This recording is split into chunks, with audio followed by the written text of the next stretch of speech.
Isang Philippine Eagle na ipinadala para sa breeding program sa Singapore ang pumanaw.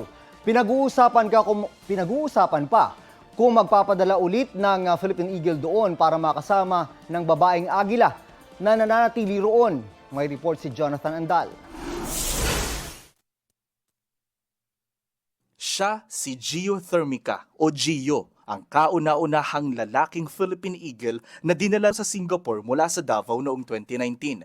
Pero makalipas ang 4 na taon, nito lang September 7, namatay si Gio Thermica dahil sa matinding impeksyon sa baga.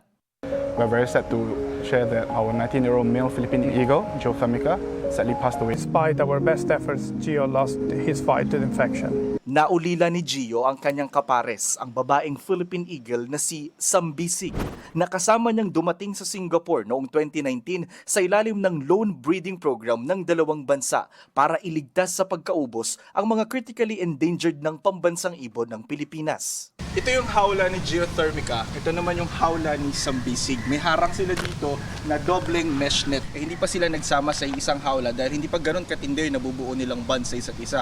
Baka mag-away. Pero tuwing gabi, magkatabi or magkalapit silang matulog doon sa may nest nila.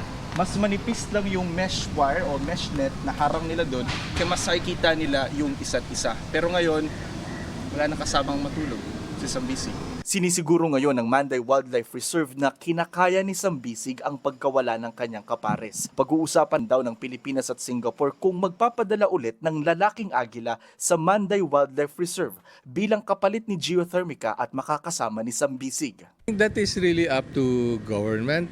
Ang idea kasi nito is to ensure na meron tayong fallback o genetic resources if something catastrophic happens to our eagles here in the Philippines. Jonathan Andala, nagbabalita para sa GMA Integrated News.